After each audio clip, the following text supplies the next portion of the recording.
Hello दोस्तों, आप सभी का स्वागत है आपके अपने यूट्यूब चैनल पर और मेरा नाम है ब्रिजेश कुमार और आज की वीडियो नंबर है कितनी 22 और 22 नंबर वीडियो नंबर है। और इस वीडियो में हम लोग करेंगे कितना 25 क्वेश्चन का डिस्कशन इस वीडियो में हम लोग करने वाले हैं।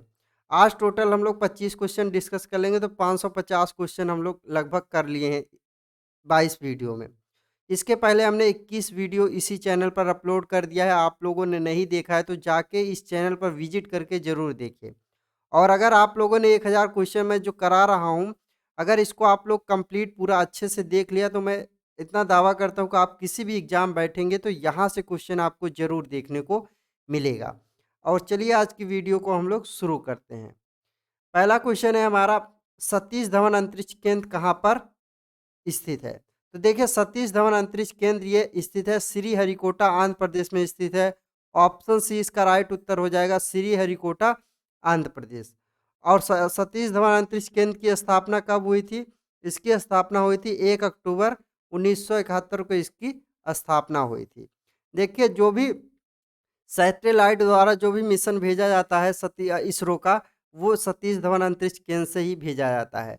और सतीश धवन अंतरिक्ष केंद्र के जो हेड होते हैं, जो इसरो के अध्यक्ष होते हैं, वही इसके हेड होते हैं। इसरो के इस टाइम प्रेजेंट वर्तमान में अध्यक्ष कौन है? एस सोमनाथ इनके अध्यक्ष हैं। एस सोमनाथ इसके अध्यक्ष है।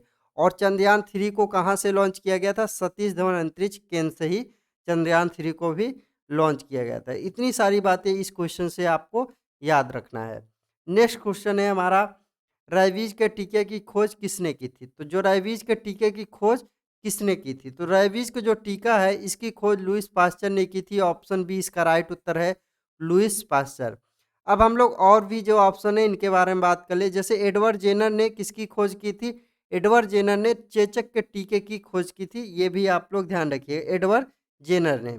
और अलेक्जेंडर फ्लेमिंग ने, अलेक्जेंडर जो फ्लेमिंग था इसने पेंसिलिन की खोज की थी। अलेक्जेंडर फ्लेमिंग ने पेंसिलिन की खोज की थी। अब नेक्स्ट है गोल्डस्टीन।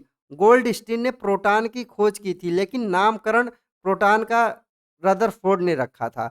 इसीलिए कभी कभी क्वेश्चन में डायरेक्ट पूछता है कि प्रोटॉन की खोज किसने की थी, तो ऑप्शन में रदरफोर्ड ही रहता है। तो ये भी आप लोग ध्यान रखिए, गोल्डस्टीन ने प्रोटॉन की खोज की थी, लेकिन नामकरण जो था वो रदरफोर्ड ने रखा था। अगर ऑप्शन में आता है दोनों का नाम, गोल्डस्टीन और रदरफोर्ड प्रोटॉन की खोज, तो सबसे पहले आपको गोल्डस्टीन पे टिक करना होगा। नेक्स्ट क्वेश्चन चलते हैं। नेक्स्ट क्वेश्चन है हमारा, ऑक्सीजन की खोज किसने की थी? तो जो ऑक्सीजन की खोज किसने की थी यही पूछा है। तो ऑक्सीजन की खोज की थी सीले और प्रिस्टले ने। ऑप्शन डी इसका राइट उत्तर है, सीले और प्रिस्टले ने ऑक्सीजन की खोज की थी। अब हम और देखते हैं, जैसे रदरफोर्ड ने किसकी खोज की थी? रदरफोर्ड ने परमाणु के नाभिक, जो नाभिक की खोज रदरफोर्ड ने ही की थी। परमाणु में जो नाभिक होता है उसकी खोज रदरफोर्ड ने की थी। और अल्फ्रेड नोबल ने डायनामाइट के आविष्कार की खोज की थी। अल्फ्रेड नोबल ने डायनामाइट का आविष्कार किया था। और हेनरी क्वेंडिस जो है, इन्होंने हाइड्रोजन की खोज की थी। हेनरी क्वेंडिस ने हाइड्रोजन की खोज की थी।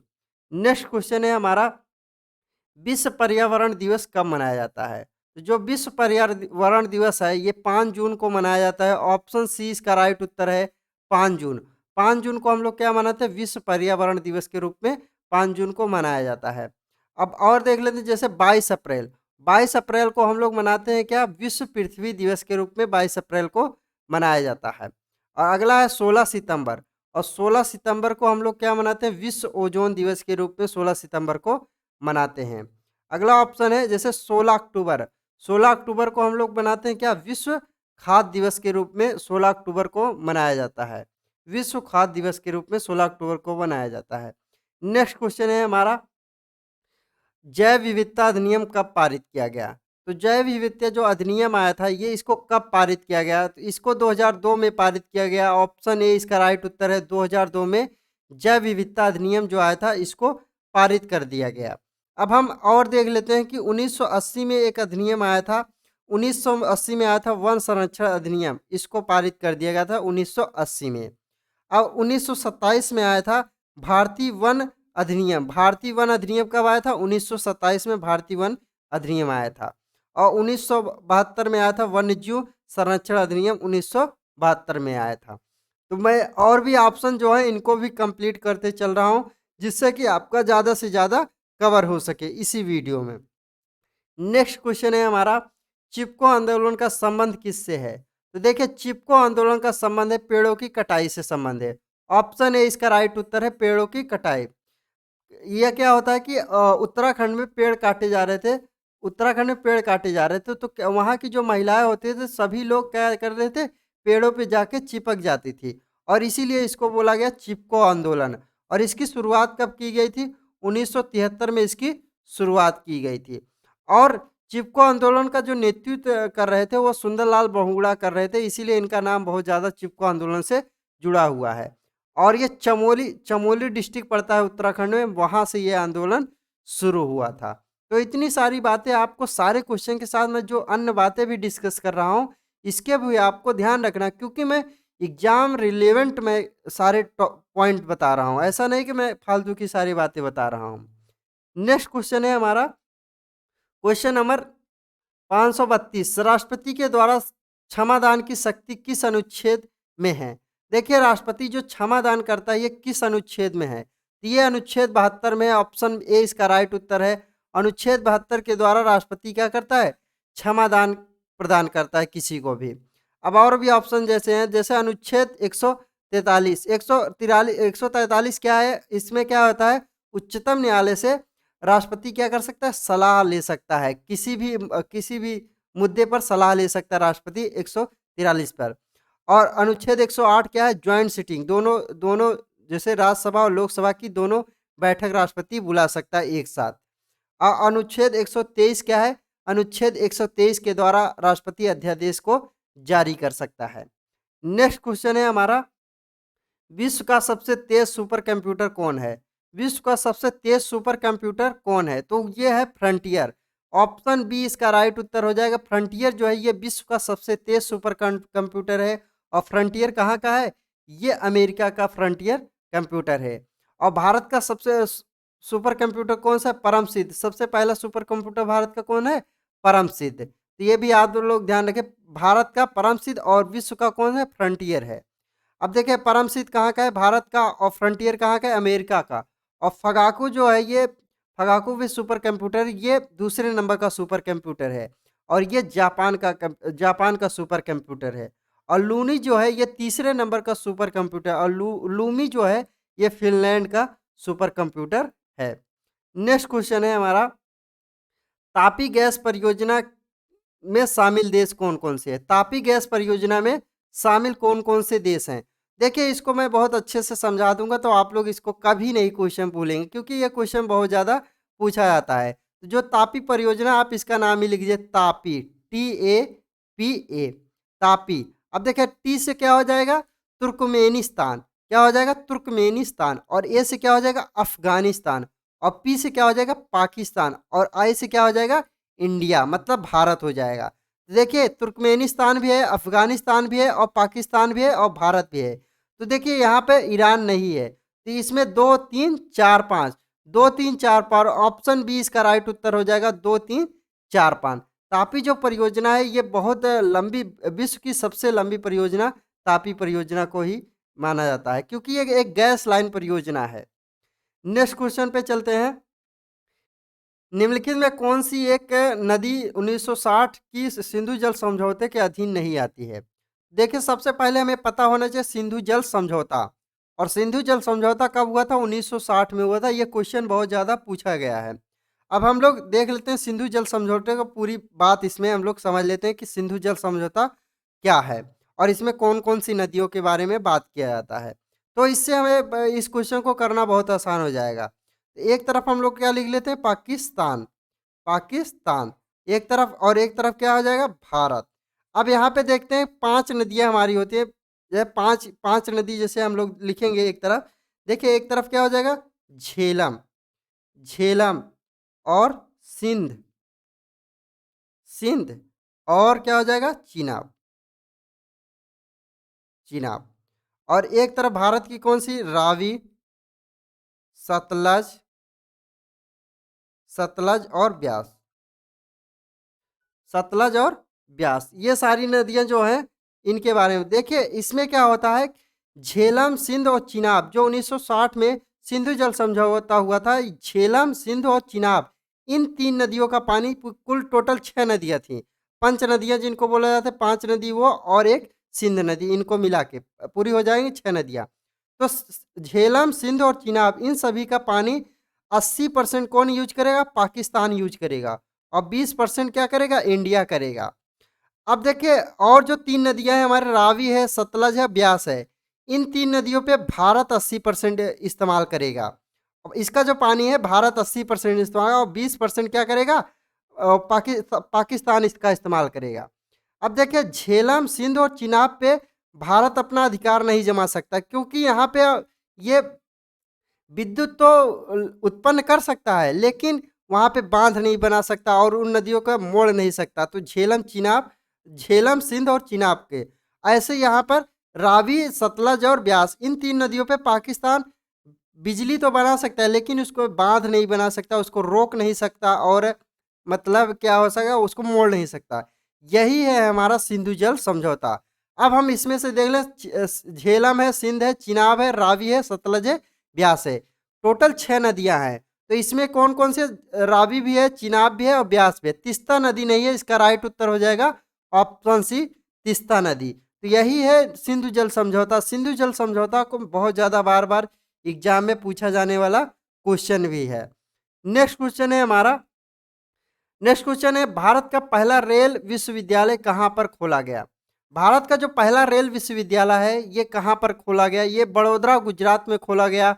ऑप्शन ए इसका राइट उत्तर है, बड़ोदरा, गुजरात।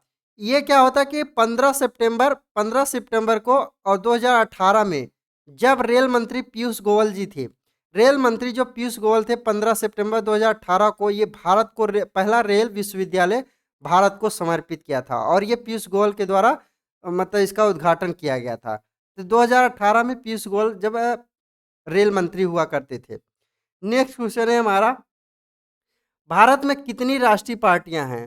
तो देखिए, भारत में अब जाके 6 राष्ट्रीय पार्टी बची हैं। ऑप्शन बी इसका राइट उत्तर हो जाएगा 6। इसके पहले 8 राष्ट्रीय पार्टी हुआ करती, लेकिन अब 6 राष्ट्रीय पार्टी हैं। अब हम इन राष्ट्रीय पार्टियों को देख लेते हैं, कौन कौन सी राष्ट्रीय पार्टी हमारी है। पहली हमारी कौन सी? भारतीय जनता पार्टी, जिसको हम लोग बीजेपी बोलते हैं। इसकी स्थापना कब हुई थी? 1980 में इसकी स्थापना हुई थी। दूसरी हमारी जो राष्ट्रीय पार्टी है, भारतीय राष्ट्रीय कांग्रेस, आईएनसी। आईएनसी जो है, इसकी स्थापना 1885 में इसकी स्थापना हुई थी। तीसरी नंबर की जो राष्ट्रीय पार्टी है, बहुजन समाज पार्टी, जिसको बोलते हैं बीएसपी, और इसकी स्थापना हुई थी 1984 में इसकी स्थापना हुई थी। अगली जो राष्ट्रीय पार्टी है, मार्क्सवादी कम्युनिस्ट पार्टी, सीपीआई, और ये मार्क्सवादी है, और इसकी स्थापना हुई 1964 में इसकी स्थापना होती है। अगली हमारी जो राष्ट्रीय पार्टी है, नेशनल पीपल्स पार्टी और एनपीपी, इसकी स्थापना होती है 2013 में इसकी स्थापना होती है। अगली जो हमारी पार्टी है वो आम आदमी पार्टी, और ये एएपी, और इसकी स्थापना 2012 में, और यही राष्ट्रीय पार्टी अभी नई हाल में बनी है। पहले 8 हुआ करती, 3 को राष्ट्रीय दर्जा खत्म कर दिया गया है, अब एक को और जोड़ा गया है। आम आदमी पार्टी जो है, अरविंद केजरीवाल की जो पार्टी है, वही आम आदमी पार्टी को अब राष्ट्रीय दर्जा दे दिया गया राष्ट्रीय पार्टी का। तो अब भारत में सिर्फ 6 राष्ट्रीय पार्टियां बची हैं। मैंने 6 के 6 के बारे में आपको डिस्कस कर दिया है।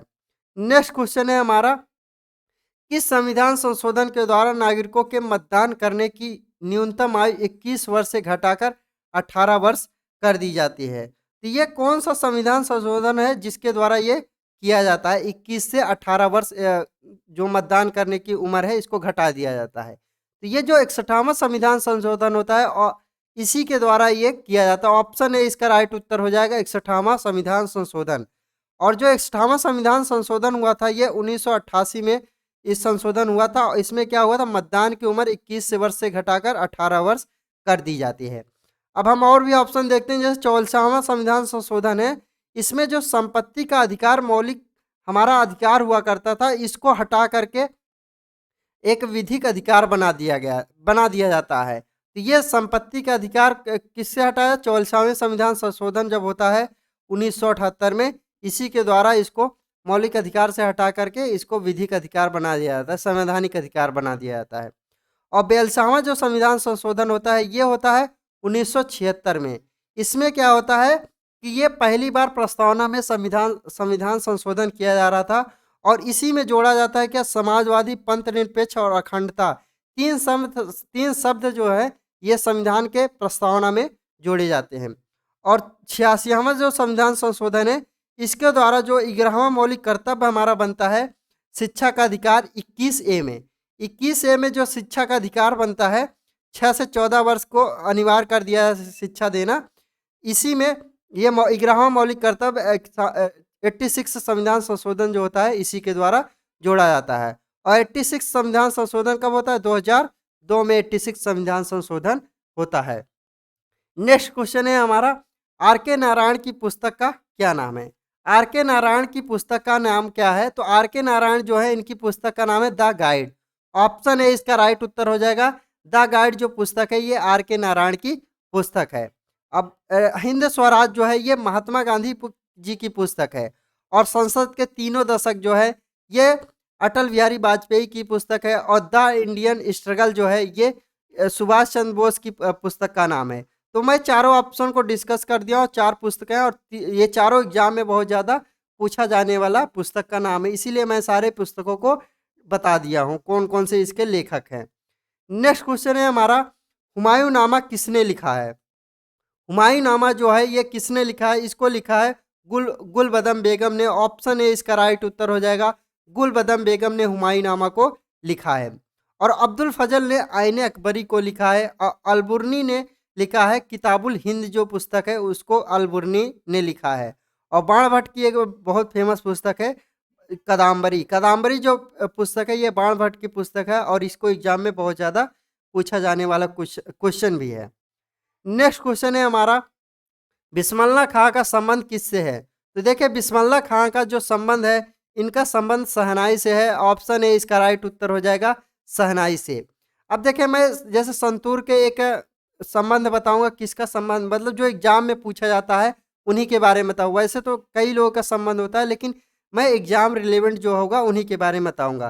देखिए संतूर वादक जो हैं ये शिव कुमार शर्मा है। और भाजपा सुपारी जो है ये भी है शिव कुमार शर्मा। और भजन सोपरी जो हैं ये संतूर वादक है। और वायलिन जो है ये TN कृष्णन बजाते हैं वायलिन, और ये एग्जाम में पूछा जाने वाला क्वेश्चन है। और बांसुरी वादक है हरि प्रसाद चौरसिया जो है ये बांसुरी को बजाते हैं। ये बहुत ज़्यादा फेमस लोग हैं इसीलिए इनको एग्जाम में बहुत ज़्यादा पूछता है। नेक्स्ट क्वेश्चन है हमारा, चंद्रमा पर कदम रखने वाला प्रथम व्यक्ति कौन था? चंद्रमा पर रखने वाला प्रथम व्यक्ति कौन था? ये था नील अमृतसर। ऑप्शन ए इसका राइट उत्तर हो जाएगा नील अमृतसर। और ये कब गया था? 1969 में इसको अमेरिका के द्वारा USA के द्वारा भेजा गया था। और ये अपोलो 11 के द्वारा चंद्रमा पर उतरा था। और ये सबसे पहला व्यक्ति था नील अमृतसर, सबसे पहला चंद्रमा पर कदम रखने वाला व्यक्ति बन गया था। नेक्स्ट क्वेश्चन है हमारा, क्षेत्रफल की दृष्टि से विश्व का सबसे बड़ा देश कौन सा है? क्षेत्रफल की दृष्टि से सबसे बड़ा देश इसमें पूछा है कि सबसे बड़ा देश कौन है? ये रूस है। ऑप्शन ए इसका राइट उत्तर हो जाएगा। रूस जो है ये सबसे बड़ा देश है क्षेत्रफल की दृष्टि से। और क्षेत्रफल की दृष्टि से सबसे छोटा देश कौन सा है? वेटिकन सिटी जो है ये सबसे छोटा देश है क्षेत्रफल की दृष्टि से। अब हम लोग देख लेते हैं जनसंख्या की दृष्टि से, क्योंकि यहाँ से भी क्वेश्चन पूछा जाता है। जनसंख्या की दृष्टि से हम लोग देख लेते हैं। तो जैसे जनसंख्या की दृष्टि से सबसे बड़ा देश कौन सा है? चीन जो है सबसे बड़ा देश है जनसंख्या की दृष्टि से। और जनसंख्या की दृष्टि से सबसे छोटा देश कौन सा है? वेटिकन सिटी जो है ये जनसंख्या की दृष्टि से भी सबसे छोटा देश है और क्षेत्रफल की दृष्टि से भी सबसे छोटा देश है। नेक्स्ट क्वेश्चन है हमारा, विश्व की सबसे बड़ी पक्षी कौन है? देखिए विश्व का सबसे बड़ा पक्षी कौन है? तो यह है शुतुरमुर्ग। ऑप्शन बी इसका राइट उत्तर हो जाएगा। शुतुरमुर्ग जो है ये विश्व का सबसे बड़ा पक्षी है। और सबसे छोटा पक्षी कौन सा है? हमिंग्सबर्ड जो है ये विश्व का सबसे छोटा पक्षी है अभी तक का। नेक्स्ट क्वेश्चन है हमारा, वह कौन सी धातु है जिसे चाकू से काटा जा सकता है? वह कौन सी धातु है जिसे चाकू से काटा जा सकता है? तो वो सोडियम है। ऑप्शन सी इसका राइट उत्तर है। सोडियम जो है इसको चाकू से काटा जा सकता है। और इसको न खुले में रख सकते क्योंकि ये बहुत ज़्यादा सक्रिय धातु है। ये विस्फोट कर जाए अगर इसको वायुमंडल में रख देते हैं। इसको हम लोग रखते हैं मिट्टी के तेल या इसको कैरोसिन में रखा जाता है। ये भी क्वेश्चन बहुत पूछा गया कि कैरोसिन में किस चीज को रखा जाता है। सोडियम एक तत्व है, उसको कैरोसिन में रखा जाता है। नेक्स्ट क्वेश्चन है हमारा, शिक्षा का अधिकार एक मौलिक अधिकार है जो किससे संबंधित है। शिक्षा का अधिकार ये किससे संबंधित है? ये अनुच्छेद 21A से संबंधित है। ऑप्शन ए इसका राइट उत्तर हो जाएगा, अनुच्छेद 21A से। और ये कब हुआ था? 86 जो संविधान संशोधन हुआ था, ये 2002 में संविधान संशोधन हुआ था। ये एक मौलिक अधिकार को जोड़ा गया था। इसके पहले मौलिक अधिकार 10 थे, लेकिन जब शिक्षा को अधिकार को जोड़ दिया गया तो ये 11 हमारे मौलिक अधिकार हो गए हैं। और इसमें क्या होता है, 6 से 14 वर्ष पढ़ाने की जो बात होती है, 6 से 14 वर्ष के बच्चों को पढ़ाने की बात, इसी में शिक्षा का अधिकार जुड़ता है। नेक्स्ट क्वेश्चन है हमारा, निम्न में किस संविधान सभा में उद्देश्य प्रस्ताव को रखा गया है? तो संविधान सभा ने किसने उद्देश्य प्रस्ताव को रखा था? ये जवाहरलाल नेहरू ने उद्देश्य प्रस्ताव को रखा था। ऑप्शन ए इसका राइट उत्तर हो जाएगा, जवाहरलाल नेहरू। संविधान सभा में उद्देश्य प्रस्ताव को जवाहरलाल नेहरू ने रखा था। ये कब रखा था? 13 दिसंबर को, और 1946 को, 13 दिसंबर 1946 को संविधान सभा में उद्देश्य प्रस्ताव को जवाहरलाल नेहरू ने रखा था। और संविधान सभा ने इसको एक्सेप्ट नहीं किया था, इसको एक्सेप्ट किया था 22 जनवरी 1947 को इसको एक्सेप्ट भी किया था। 22 जनवरी 1947 को संविधान सभा ने इसको पास कर दिया, इसको एक्सेप्ट कर लिया था, स्वीकार कर लिया था। और संविधान सभा जो उद्देश्य प्रस्ताव है हमारा, ये हमारा अमेरिका से लिया गया है, लेकिन जो इसकी भाषा है ये हमारी ली गई है ऑस्ट्रेलिया से, इसकी भाषा को लिया गया है। नेक्स्ट क्वेश्चन है हमारा, ओणम किस भारतीय राज्य केंद्र शासित प्रदेश का सांस्कृतिक उत्सव है? ओणम जो है ये किस राज्य का मतलब उत्सव, सांस्कृतिक एक उत्सव है, त्योहार है। तो ये है केरल का। ऑप्शन बी इसका राइट उत्तर है, केरल का ओणम जो है त्योहार है, ये कहाँ का है? केरल का है। और एक है पोंगल। पोंगल जो त्योहार है ये तमिलनाडु का है। एक होता है अट्टुकल पोंगल, ये भी ध्यान है, अट्टुकल पोंगल। और ये कहाँ का है? ये अट्टुकल पोंगल और ओणम, और ये तीनों में बहुत कंफ्यूजन होता है, ओणम और पोंगल और अट्टुकल पोंगल। ओणम जो है ये केरल का है, पोंगल जो है ये तमिलनाडु का है, अट्टुकल पोंगल जो है ये केरल का है। तो मैंने तीनों को बता दे, कंफ्यूजन सारे खत्म कर दिया है। नेक्स्ट क्वेश्चन है हमारा, निम्न में कौन सा सूर्य के सबसे नजदीक ग्रह है? ऐसा कौन सा ग्रह है जो सूर्य के सबसे नजदीक है? वो है बुध। ऑप्शन डी इसका राइट उत्तर हो जाएगा, बुध जो है ये सूर्य के सबसे नजदीक है। और सूर्य के सबसे दूर कौन है? वरुण जो है ये सूर्य के सबसे दूर ग्रह है। तो ये दोनों बातें आप लोग ध्यान रखें, बहुत ज्यादा एग्जाम में पूछा जाने वाला है, ये सारे क्वेश्चन है। नेक्स्ट क्वेश्चन है हमारा, इनमें से कौन सा देश सार्क देश का सदस्य नहीं है? अब देखिए, सबसे पहले हमें पता होना चाहिए कि सार्क देश में कितने देश हैं। अब देखिए, सार्क जो संस्था है SAARC, इसकी स्थापना कब हुई थी? और 1985 में इसकी स्थापना होती है। कब? ढाका में एक समझौता होता है, उस पर सार्क देशों का हस्ताक्षर होता है, ढाका बांग्लादेश में। लेकिन जो इसका हेडक्वार्टर है ये काठमांडू नेपाल में इसका हेडक्वार्टर है। अब हम लोग इसको देख लेते हैं कि सार्क देश में कितने लोग आते हैं। अब इसके सबसे पहले हम लोग ये भी देख लें, सार्क जो है इसका पूरा नाम क्या है? South Asian association for regional corporation, इसका फुल नेम है। अब हम लोग देखते हैं कि कौन कौन से देश सार्क देश में शामिल हैं। अफगानिस्तान भी सार्क देश में है, पाकिस्तान भी है, इंडिया भी है, नेपाल भी है, भूटान भी है, और बांग्लादेश है, और श्रीलंका है, और मालदीव है। अब इसमें कौन सा है? म्यांमार जो है ये नहीं है, क्योंकि नेपाल भी है, बांग्लादेश भी है, अफगानिस्तान में। इसका जो राइट उत्तर होगा ऑप्शन डी, म्यांमार क्योंकि सार्क देशों में शामिल नहीं है। ये रही आज की हमारी वीडियो। अगर आप लोगों को पसंद आई होगी तो आप लोग लाइक शेयर जरूर कर दीजिएगा, और अपने यार दोस्तों को जरूर शेयर करिएगा। आप लोगों से मुलाकात होगी नेक्स्ट वीडियो में। जय हिंद।